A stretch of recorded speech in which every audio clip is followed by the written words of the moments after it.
Hi, welcome to Feed Your Soul. I am Melinda, and you are watching our series on the Torah portion.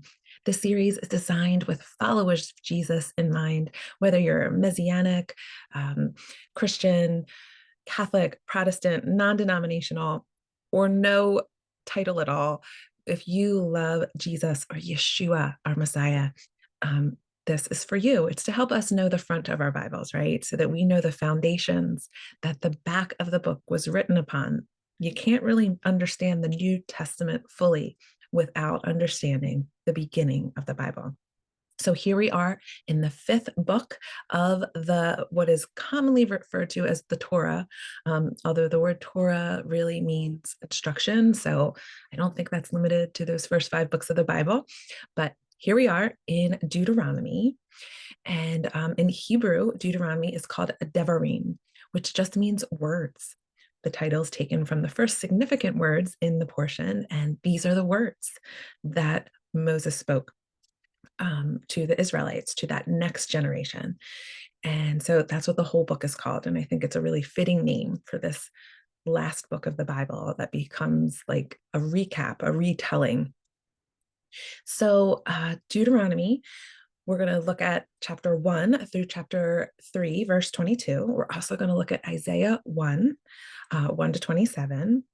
We'll also look at Matthew chapter 24 through 1 through 31. All right. So before we get started with the text, we'll just do a quick overview of this fifth book in the Torah. It's almost always, I think, the fifth book in the canon, no matter what Bible you have. Authorship is attributed to Moses, but probably others. There may have been maybe Joshua, maybe others filled in some things because there was some text here that is clearly written after Moses passed away. So it was written somewhere around 1406 BC. Some believe that there were parts of it that were written a little bit later. There are 34 chapters, and this book retells the law and the instructions and the history to this next generation. And Deuteronomy means like second law or something like that, which this isn't. It's maybe a second telling of the law. I like the Hebrew name for this book much better, words. It's all of these spoken words that are so important to the life of the believer, the life of one in covenant with Jehovah. So I use the BSB version, Berean Study Bible, for this just because I like how it pulls in some of the cross references. So if you're reading along, you can look up BSB. And because so much of the book of Deuteronomy is repeated or recapped or summarized from something that was said earlier, it's nice to have the cross reference, I feel like, right here in the text. So Deuteronomy 1, verse 1. These are the words that Moses spoke to all Israel in the wilderness across the Jordan, in the Arabah opposite Suf, between Paran, Tophel, Laban, Hazarath, and Dizahab. It is an 11-day journey from Horeb to Kadesh Barnea by way of Mount Seir. Horeb is the same mountain as Mount Sinai. So this is an 11-day journey. That's tough. In the 40th year, on the 40th in the 40th year, on the first day of the 11th month, Moses proclaimed to the Israelites all that Jehovah commanded him concerning them. This was after he had defeated Sihon, king of the Amorites, who lived in Heshbon, and then at Edrei, he had defeated Og, king of Bashan, who lived in Ashtaroth. On the east side of the Jordan in the land of Moab, Moses began to explain this law, saying, Jehovah our God said to us at Horeb, you have stayed at this mountain long enough. Resume your journey and go to the hill country of the Amorites. Go to all the neighboring peoples in the Arabah, in the hill country, in the foothills, in the Negev, and along the seacoast to the land of the Canaanites and to Lebanon, as far as the great river Euphrates. See, I have placed the land before you. Enter and possess the land that Jehovah swore he would give to your fathers, Abraham, Isaac, and Jacob, and to their descendants after them. At that time, I said to you, I cannot carry the burden for you alone. Jehovah, your God, has multiplied you so that today you are as numerous as the stars in the sky. May Jehovah, the God of your fathers, increase you 1,000 times over and bless you as he has promised. But how can I bear your troubles, your burdens, and disputes all by myself? Choose for yourself wise, understanding, and respected men from each of your tribes, and I will appoint them as leaders.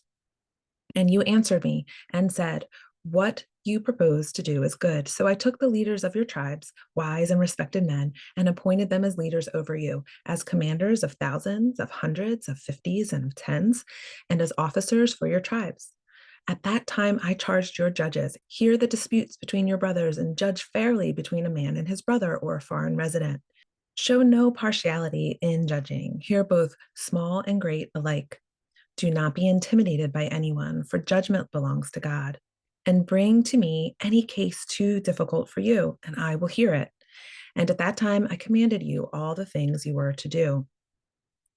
And just as Jehovah our God had commanded us, we set out from Horeb and went toward the hill country of the Amorites, through the vast and terrifying wilderness you had seen. And we reached Kadesh Barnea. I said, you have reached the hill country of the Amorites, which Jehovah our God is giving us. See, Jehovah your God has placed the land before you. Go up and take possession of it, as Jehovah, the God of your fathers, has told you. Do not be afraid or discouraged. Then all of you approached me and said, let us send men ahead of us to search out the land and bring us word of what route to follow and which cities to enter. The plan seemed good to me. So I selected 12 men from among you, one from each tribe. They left and went up into the hill country and came to the valley of Eshcol and spied out the land. They took some of the fruit of the land in their hands and carried it down to us and brought word to us. It is a good land that Jehovah our God is giving us. But you were unwilling to go up. You rebelled against the command of Jehovah your God. You grumbled in your tents and said, because Jehovah hates us, he has brought us out of the land of Egypt to deliver us into the hand of the Amorites to be annihilated. Where can we go? Our brothers have made our hearts melt, saying the people are large and taller than we are. The cities are large with walls up to the heavens. We even saw the descendants of Anakim there. So I said to you, do not be terrified or afraid of them. Jehovah, your God, who goes before you, will fight for you, just as you saw him do for you in Egypt and in the wilderness, where Jehovah, your Elohim, carried you as a man carries his son. What a beautiful image. All the way by which you traveled until you reached this place. But in spite of all this, you did not trust or believe Jehovah, your God, who went before you on the journey in the fire by night and in the clouds by day to seek out a place for you to camp and to show you the road to travel. When Jehovah heard your words, he grew angry and swore an oath, saying, not one of the men of this evil generation shall see the good land I swore to give your fathers, except Caleb, son of Jephunneh. He will see it, and I will give it to him and his descendants in the land on which he has set foot, because he followed Jehovah wholeheartedly. And Jehovah was also angry with me on your account. And he said, not even you shall enter the land. Joshua, son of Nun, who stands before you, will enter it. Encourage him, for he will enable Israel to inherit the land. And then the little ones you said would become captives, your children, who on that day did not know good from evil, will enter the land that I will give them, and they will possess it. But you are to turn back and head for the wilderness along the route to the Red Sea. We have sinned against Jehovah, you replied. We will go up and fight as Jehovah our God has commanded us. Then each of you put on his weapons of war, thinking it easy to go up into the hill country. But Jehovah said to me, tell them not to go up and fight, for I am not with you to keep you from defeat by your enemies. So I spoke to you, but you would not listen. You rebelled against the command of Jehovah, and presumptuously went up into the hill country. Then the Amorites who lived in the hills came out against you and chased you like a swarm of bees. They routed you from Seir all the way to Hormah. And you returned and wept before Jehovah, but he would not listen to your voice or give you ear. For this reason, you stayed in Kadesh for a long time, a very long time. It was a rough start to this speech. It's interesting the things that get talked about, and it's interesting the things that kind of get skipped over, right? We hear about Moses appointing the judges over the people, the leaders, so that Moses wasn't judging everyone alone. This was Jethro's advice, and it was good advice. And then he talks about the spies and spends a long time talking about what happened with the 12 spies. We don't hear anything about the golden calf. We don't hear anything about the tablets, right? These are the things that we've focused on so far. And I want to point out something. So there's this connection between this telling of the story of the 12 spies and Eden. And it seems like it was intentional. So using this phrase that Moses used here, that your children at the time did not have the knowledge of good and evil. This is the only other time that this phrase was used, and the first time being in the garden, talking of the tree of the knowledge of good and evil. So there are a couple other connections too. Back in Numbers 13, where the story of the spies is talked about, there is talking about the land having tree, eretz, that there's good wood there, but literally the word is tree. And then there's a conversation about fruit, of course, the fruit of the land, and that points us also back to Eden and the tree. And then what is the consequences that when these 10 spies bring back this report of distrust and a lack of faith?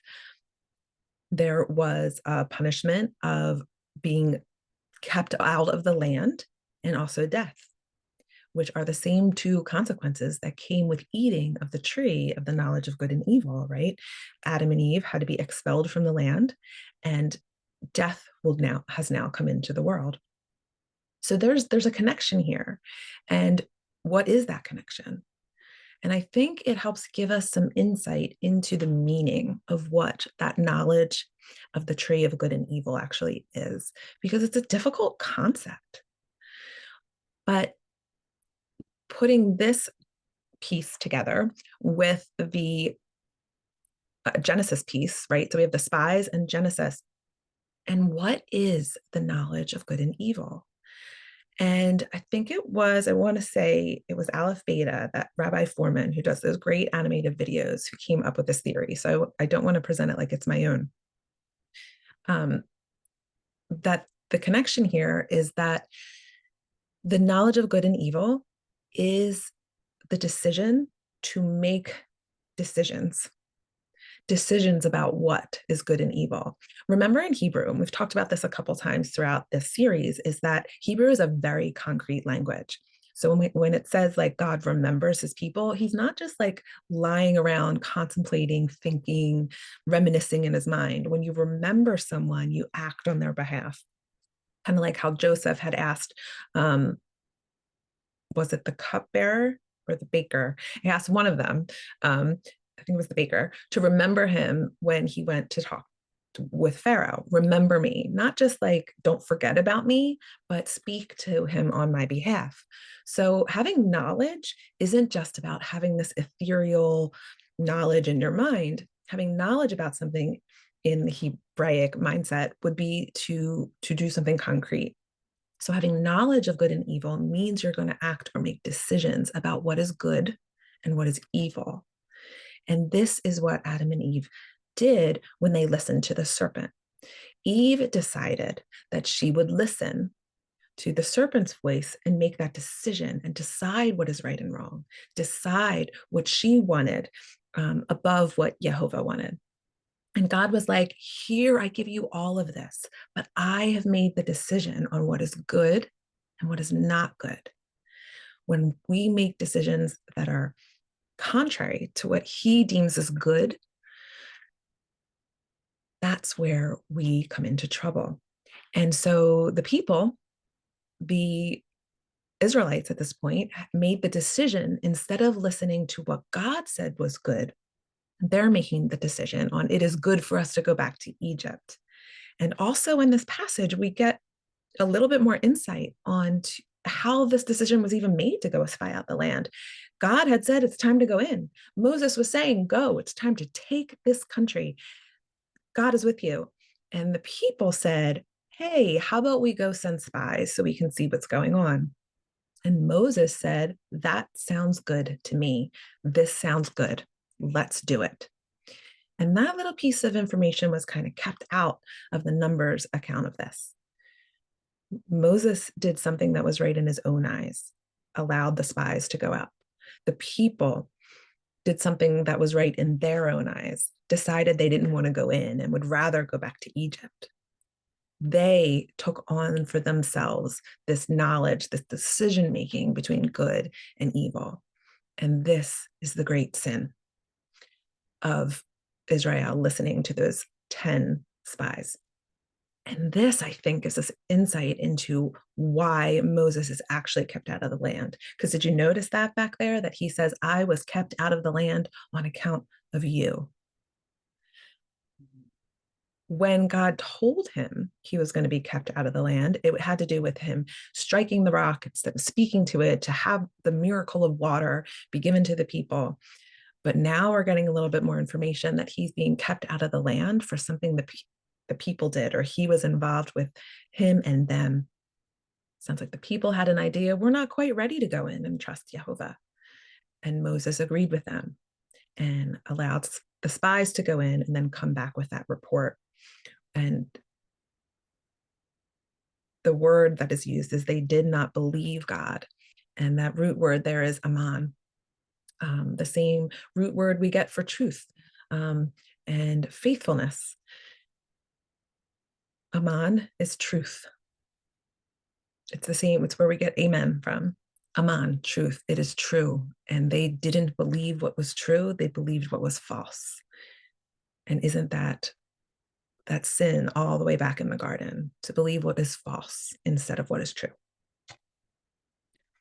Thought that was interesting. Okay, back to the narrative here, Deuteronomy 2.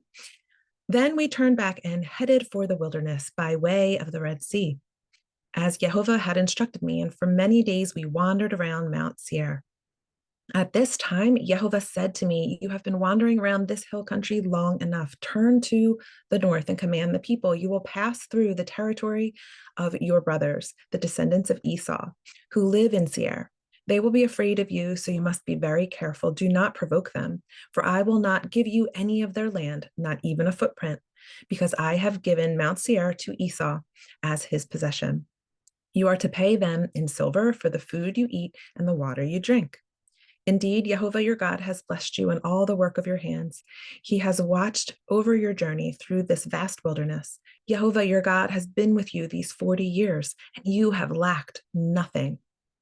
So we passed by our brothers, the descendants of Esau, who lived in Seir.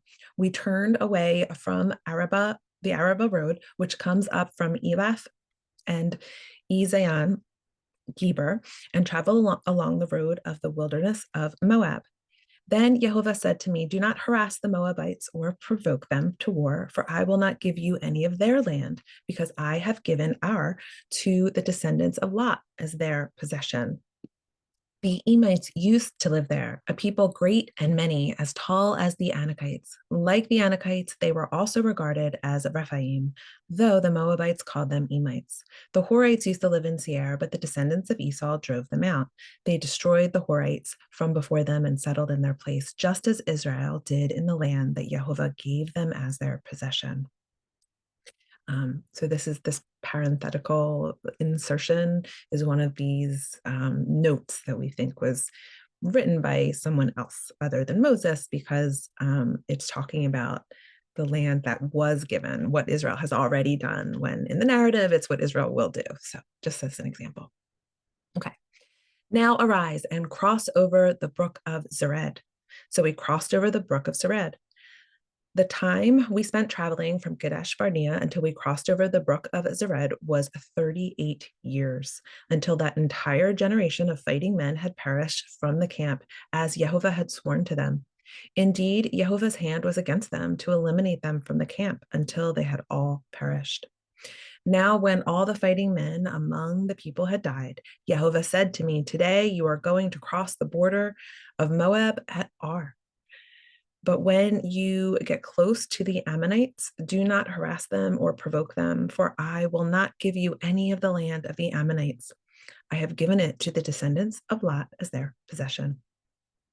That too was regarded as land of the Rephaim, who used to live there, though the Ammonites called them Zamzumites.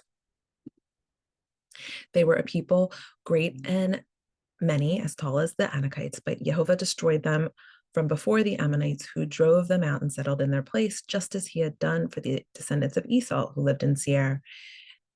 When he had destroyed the Horites from before them, they drove them out and have lived in their place to this day. And the Avim, who lived in the villages as far as Gaza, were destroyed by the Caphtorites, who came out of Caphtor and settled in their place. Verse 24. Arise and set out and cross the Arnon Valley. See, I have delivered into your hands Sihon, the Amorite, king of Heshbon, and his land. Begin to take possession of it and engage with him in battle. This very day I will begin to put the dread and fear of you upon all the nations under heaven. They will hear reports of you and tremble in anguish because of you. So from the wilderness of Kedmoth, I sent messengers with an offer of peace to King Sihon of Heshbon, saying, "Let us pass through your land. We will stay on the main road. We will not turn to the right or to the left. You can sell us food to eat and water to drink in exchange for silver. Only let us pass through on foot, just as the descendants of Esau who lived in Seir and the Moabites who live in Ar did for us, until we cross the Jordan into the land that Jehovah, our God, is giving us." But Sihon, king of Heshbon, would not let us pass through, for Jehovah your God had made his spirit stubborn and his heart obstinate, that he might deliver him into your hand, as is the case this day. Then Jehovah said to me, "See, I have begun to deliver Sihon and his land over to you. Now begin to conquer and possess his land." So Sihon and his whole army came out for battle against us at Jahaz. And Jehovah our God delivered him over to us, and we defeated him and his sons and his whole army. At that time, we captured all his cities and devoted to destruction the people of every city, including women and children. We left no survivors. We carried off for ourselves only the livestock and the plunder from the cities we captured. From Auror on the rim of the Arnon Valley, along with the city in the valley, even as far as Gilead, not one city had walls too high for us. Jehovah our God gave us all of them, but you did not go near the land of the Ammonites, or the land along the banks of the Jabbok River, or the cities in the hill country, or any place that Jehovah our God had forbidden. So just a recap of their journeys and their battles. I thought it was a good time to just kind of remember and remind ourselves about what this journey might have looked like. We talked not that long ago about there being actually different ideas of where exactly this journey went. So this is one of them. This is probably the more traditional idea of the journey, and putting Mount Sinai right there in that Arabian Peninsula. But interestingly enough, the land of Midian is over on the other side of the Gulf of Aqaba. So you can see it there on your screen. And they were in the land of Midian, and Moses went to the land of the Midianites. That's where he met Zipporah and his father-in-law Jethro, and that's where he had the interaction with Jehovah at the on Mount Sinai at the burning bush. God told him they would bring him back to that mountain. So, there's some different theories on here's the land of the Midians, and then there's wilderness of the Midian. I think I would go more with a map that looks like this. And there's a lot of details on this map. It's not mine. I think somewhere on this it says who did the map. Um, so feel free to screenshot this and kind of read the captions. They're interesting. I tend to believe that this is the way that Israel did come out of Egypt and then wound up crossing the Red Sea um, on that other part of the river that breaks off, not this one that's closer to Egypt. Egypt really did own all of this land at this time. And it makes so much more sense to me that they traveled down along the banks of the river and crossed over down here. And then there's a conversation about would there wasn't enough time, but remember that original map that we just looked at, it takes into account traveling just by day. This map would say that they traveled by day and night until at least they crossed over the sea there at this area down here. So remember, they had to follow the cloud by day and the pillar of fire by night. If they weren't really going anywhere, I don't know that they would have needed that pillar of fire to follow if they were still at night. Interesting to me. Anyway, it makes much more sense. And that puts the true Mount Sinai in Saudi Arabia. And that's where many believe it is. So there's just this differing of opinions. This is probably where I fall. And then you can just like watch this theory of how they traveled around the side of the wilderness and where those other tribes lived. It's an interesting graphic, I thought. Okay.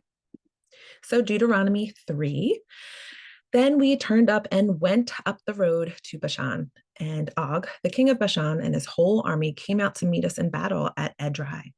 But Jehovah said to me, do not fear him, for I have delivered him into your hand, along with all his people and his land. Do to him as you did to Sihon, king of the Amorites, who lived in Heshbon. So Jehovah our God also delivered Og, king of Bashan, and his whole army into our hands.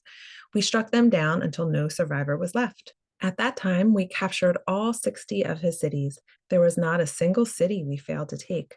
The entire region of Argob, the kingdom of Og in Bashan. All these cities were fortified with high walls and gates and bars, and there were many more unwalled villages. We devoted them to destruction, as we had done to Sihon, the king of Heshbon, utterly destroying the men, women, and children of every city. Makes me just wonder what the sin of these cities were, that God had to destroy them, had to have them destroyed. It just, okay. But all the livestock and plunder of the cities we carried off for ourselves. At that time, we took from the two kings of the Amorites the land across the Jordan, from the Arnon Valley as far as Mount Hermon, which the Sidonians call Sirion, but the Amorites call Sinir. All the cities of the plateau, all of Gilead and all of Bashan, as far as the cities of Shalakah and Edrei in the kingdom of Og. For only Og, king of Bashan, had remained of the remnant of the Rephaim. His bed of iron, 9 cubits long and 4 cubits wide, is still in Rabbah of the Ammonites. So that's pretty big. So at that time, we took possession of the land. To the Reubenites and Gadites, I gave the land beyond Roer, along the Arnon Valley, and the half of the hill country of Gilead, along with its cities. To the half tribe of Manasseh, I gave the rest of Gilead and all of Bashan, the king of Og. The entire region of Argob, the whole territory of Bashan, used to be called the land of Rephaim. Jair, a descendant of Manasseh, took the whole region of Argob as far as the border of the Gershuites and the Macathites. He renamed Bashan after himself, Havoth Jair, by which it is called to this day. To Machir I gave Gilead, and to the Reubenites and Gadites I gave the territory from Gilead to the Arnon Valley. The middle of the valley was the border, and up to the Jabbok River, the border of the Ammonites. The Jordan River in the Arabah bordered it from Chinnereth to the Sea of Arabah, the Salt Sea. with the slopes of Pisgah to the east. At that time I commanded you, Jehovah your God has given you this land to possess. All your men of valor are to cross over armed for battle ahead of your brothers, the Israelites. But your wives, your children, and livestock, I know that you have much livestock, may remain in the cities I have given you, until Jehovah gives rest to your brothers as he has to you. And they too have taken possession of the land that Jehovah your God is giving them across the Jordan. Then each of you may return to the possession I have given you.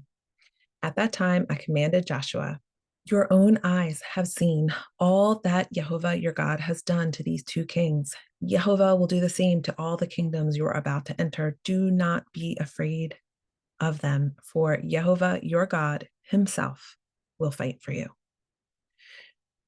So, this beginning of this speech of Moses, it goes on, really recapping how far they've come, what's going on, really just this historical recap. We're going to get into more of the commandments and instructions that these young people, this next generation, are supposed to remember and hold on to before they go into the land. But I think there's some interesting insights here. Definitely a factual kind of putting down on paper, it seems, the borders to keep a record of who owns what. And, I think there's a real reason why we're being so detailed here. What land are we talking about? What are the borders? Who owned this land before? Where did it come from? To be really clear, this is a document of record that was kept and preserved for many different purposes, right? For instruction, but also I think for record keeping of what had gone on. So I love this book, and we're just at the beginning.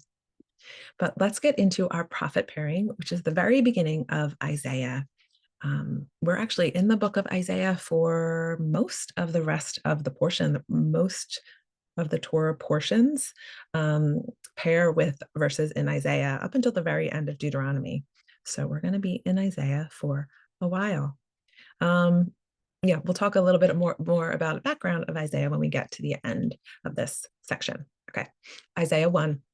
Verse 1, the vision of Isaiah, the son of Amos, which he saw concerning Judah and Jerusalem in the days of Uzziah, Jotham, Ahaz, and Hezekiah, kings of Judah. And Isaiah was actually from Jerusalem. So, hear, O heavens, and give ear, O earth, for Jehovah has spoken. Children, I have reared up and brought up, but they have rebelled against me.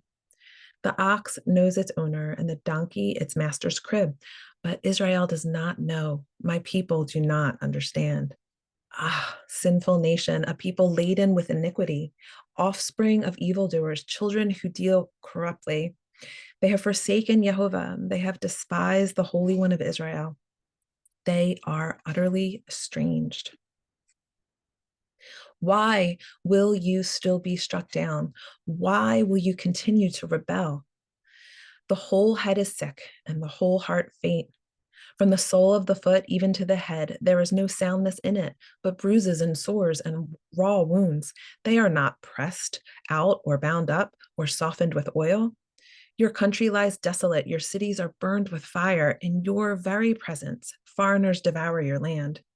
It is desolate as overgrown by foreigners. And the daughter of Zion is left, like a booth in a vineyard, like a lodge in a cucumber field, like a besieged city. If Jehovah of hosts has not left us a few survivors, we should have been like Sodom or become like Gomorrah. Hear the word of Jehovah, you rulers of Sodom. Give ear to the teaching of our God, you people of Gomorrah. What to me is the multitude of your sacrifices, says Jehovah. I have had enough of burnt offerings of rams and the fat of well-fed beasts. I do not delight in the blood of bulls or of lambs or of goats. When you come to me, appear before me. Who has required of you this trampling of my courts? Bring no more vain offerings. Incense is an abomination to me. New moon and Sabbath and the calling of the convocations. I cannot endure iniquity and solemn assembly. Your new moons and your appointed feasts, my soul hates. They have become a burden to me. I am weary of bearing them. And I just want to remind you to keep all of these verses in context. Why is Yehovah hating the new moons and the feasts? They're in vain, right? That word vain, fleeting, empty, like a vapor. They are in vain. When you spread out your hands, I will hide my eyes from you. Even though you make many prayers, I will not listen. Your hands are full of blood. Wash yourselves, make yourselves clean, remove the evil of your deeds before my eyes. Cease to do evil, learn to do good, seek justice, correct oppression, bring justice to the fatherless, plead the widow's cause. Come now, let us reason together, says Yehovah. Though your sins are like scarlet, they shall be white as snow. Though they are red like crimson, they shall become like wool. If you are willing to be obedient, you shall eat the good of the land. But if you refuse to rebel, you shall be eaten by the sword. For the mouth of Jehovah has spoken. How the faithful city has become a whore, she who was full of justice, righteousness lodged in her, but now murderers. Your silver has become dross, your best wine mixed with water. Your princes are rebels and companions of thieves. Everyone loves a bribe and runs after gifts. They do not bring justice to the fatherless, and to the widow's cause does not come to them. Therefore, the Lord declares, Yehovah of hosts, the mighty one of Israel, I will get relief from my enemies and avenge myself of my foes. I will turn my hand against you and will smelt away your dross as with lye and remove all your alloy. And I will restore your judges as at the first and your counselors as at the beginning. Afterward, you shall be called the city of righteousness, the faithful city. Zion shall be redeemed by justice, and those in her who repent by righteousness. And then there's a few more verses here on the other side of your screen that just kind of round out this chapter. I'm not going to read them, but I put them there for context. These prophet pairings, it seems like they always want to end on a good note, a happy note, a hopeful note. Almost all of the portions do kind of divide up these chapters like this, so it ends on something hopeful. So instead of ending on the consequence, we're ending on the promise that Zion shall be redeemed by justice and by those who repent. The Zion will be redeemed by their righteousness. So repenting back into his ways. So this is Isaiah's charge here. He is, like I said before, he was born in Jerusalem. He is a prophet to both Judah and Israel, the northern kingdom of Israel, the southern kingdom of Judah, and also to the nations. His name in Hebrew is Yeshua, which means the salvation of Yehovah. Do you hear that? Yeshu, and Yah. It's really Yeshua's name and Yehovah's name pushed together. It's really interesting. So Yehoshua is Joshua. That's the Hebrew version of Yeshua's name, Jesus's name. So Yehoshua and Yehovah. So we have the salvation of Yehovah. And that's what he is speaking of.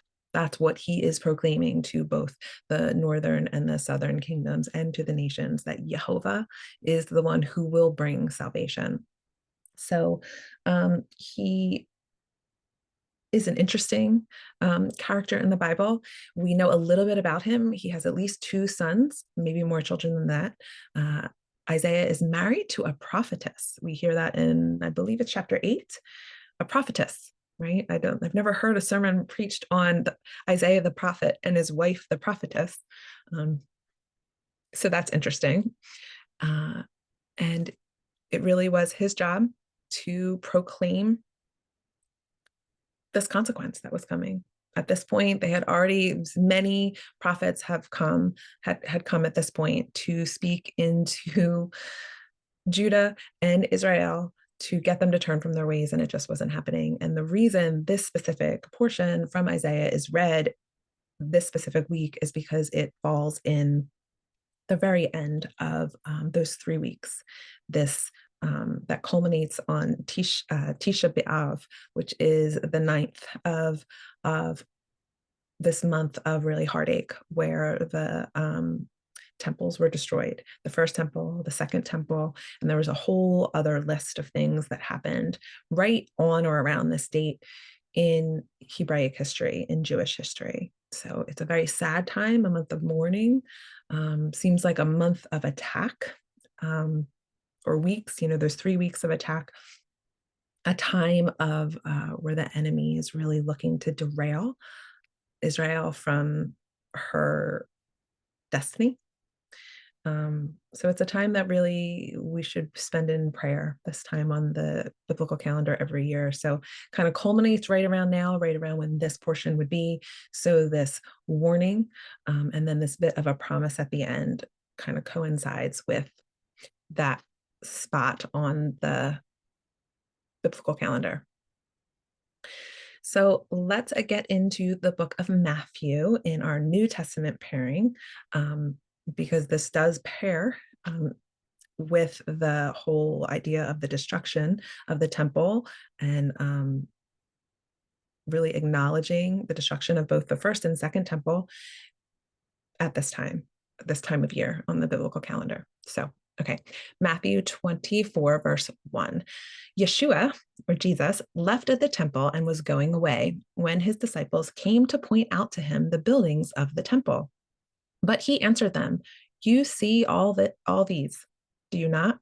Truly I say to you, there will not be left here one stone upon another that will not be thrown down." As he sat on the Mount of Olives, the disciples came to him privately, saying, "Tell us, when will these things be? And what will be the sign of your coming and the end of the age?" And Yeshua answered them, "See that no one leads you astray. For many will come in my name, saying, 'I am the Christ,' or 'I am the Messiah,' or 'I am the Anointed One.' And they will lead many astray. And you will hear of wars and rumors of wars. See that you are not alarmed, for this must take place, but the end is not yet. For nation will rise up against nation, and kingdom against kingdom. There will be famines and earthquakes in various places. All these are but the beginning of birth pains. Then they will deliver you up to tribulation and put you to death. And you will be hated by all nations for my name's sake. And then many will fall away and betray one another and hate one another. And many false prophets will arise and lead many astray. And because lawlessness will be increased, the love of many will grow cold. But the one who endures to the end will be saved. And this gospel of the kingdom will be proclaimed throughout the whole world as a testimony to all nations. And then the end will come. So when you see the abomination of desolation spoken by the prophet Daniel standing in the holy place, let the reader understand. Then let those who are in Judea flee to the mountains. Let the one who is on the housetop not go down and take what is in his house. And let the one who is in the field not turn back to get his cloak. And alas, for women who are pregnant and for those who are nursing infants in those days, pray that your flight may not be in winter or on a Sabbath. For then there will be great tribulation, such as has not been from the beginning of the world until now, no, and never will be. And if those days had not been cut short, no human being would be saved. But for the sake of the elect, those days will be cut short. And then if anyone looks to you, look, and says, "Look, here is the Christ," or "There he is," do not believe it. For false Christs and false prophets will arise and perform great signs and wonders, so as to lead astray, if possible, even the elect. See, I have told you beforehand. So if they say to you, "Look, he is in the wilderness," do not go out. If they say, "Look, he is in the inner rooms," do not believe it. For as the lightning comes from the east and shines as far as the west, so will be the coming of the Son of Man You won't be able to miss it. Wherever the corpse is, there the vultures will gather. Immediately after the tribulation of those days, the sun will be darkened and the moon will not give light and the stars will fall from heaven and the powers of the heavens will be shaken. Then will appear in the heaven, the sign of the Son of Man.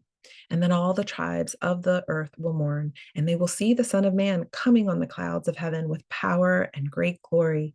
And he will send out his angels with a loud trumpet call, and they will gather his elect from the four winds, from one end of heaven to the other. And I feel like it's this whole story here. You know, we touched back on the Garden of Eden in the beginning and how Moses referenced that when he talked about the knowledge of good and evil. And he kind of talked about the split, right? Like what kept Adam and Eve out of the garden, what set them out of the garden, and what kept that whole generation out of the promised land.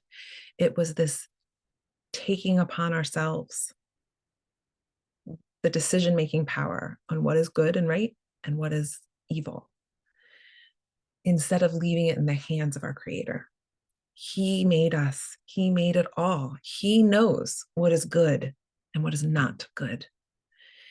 And we need to allow Him to make those judgments.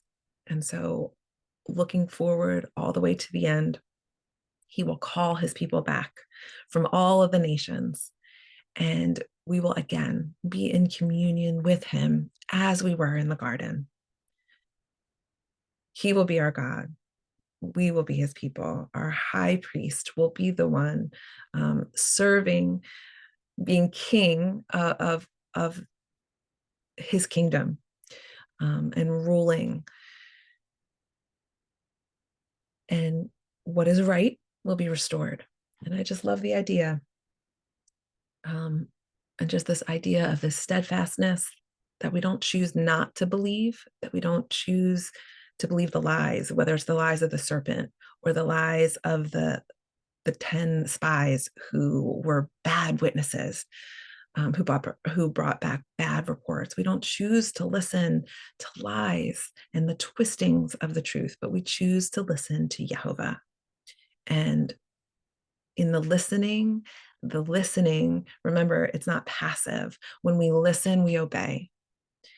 That's what Shema means, that hear, O Israel. It's not just listen, it's hear and do, hear and obey, hear and internalize this is truth. We will hear His truth and we will do His truth. And that really threads back through that first chapter in Isaiah. What was God saying about these truths that they were acting out? They were still bringing sacrifices and they were burning the incense and they were celebrating the biblical holidays, but they were all in vain because they weren't really internalizing His ways, His truth. They weren't taking care of the widows and orphans. They weren't loving one another. They had blood on their hands. And we know specifically, we're going to reference Jubilees one more time. In Jubilees specifically, it is very clear about the amount of blood that were on the people's hands before the flood came. And that it was the shedding of blood that was one of the main issues, where God said, this can't be, this can't go on. And God said, I don't want you doing this. I don't want you shedding this kind of blood. I don't want you going into the land and doing what they do, because they are being judged for their behavior. And if you do what they do and you do not drive them out, I will then do to you what I said I was going to do to them. That was the promise that Jehovah made. And this is what the people did. They're being called into the land, but we know the end of the story. We're the middle of the story, at least. We're not at the end of the story, right? We're still in it. We're still in His story. But we know that the people went into the land and followed after not His way. They followed after their own knowledge of good and evil instead of His knowledge of good and evil. So The promises is that one day we will all be called back. We will all be brought in to live in community with him, like we were in the garden. But in the meantime, we are to bring his kingdom here by living and doing his righteousness, by letting him be the one who decides right from wrong, good from evil. I'm happy to let Jehovah be the decider of these things. It's a heavy weight to choose for ourselves what is good and what is not good. We can trust Jehovah. We can trust his ways, that they are good and that his ways are higher than ours. And that's where I'm going to leave you. We are going to be in Deuteronomy for the next several weeks. I'm excited to pick up on the next portion and also to pick up another chapter of Isaiah, because it's such a great prophet. The book of the prophets might be my favorite. Isaiah is amazing. And if you're familiar, you know all of the beautiful messianic prophecies that are woven all the way through, with a lot of not so beautiful imagery of what has happening, is happening, will happen to those who don't love the ways of Jehovah.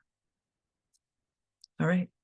So if you haven't already, please like this video, share it if it blessed you in any way on your socials, help this channel grow. Like the channel and comment. Add your insight to any of these chapters we went over today. What did I miss? What do you want to discuss further? Let me know in the comments. And if you have any other questions about any of the other books in the Torah, or anything we have discussed previously or will discuss in the future, if you put them in the comments, I can get to them on future videos. And I might not have the answer, but we can always jump in and discover together. So that's what this is all about: getting educated in the word, in context, and continuing to learn, to admit to ourselves and to those around us that we don't have it all figured out. No one does. And that this should always be a continuation of learning and growing and discussing the word together. All right. Shabbat Shalom if you're watching this on Sabbath, and I will see you next time.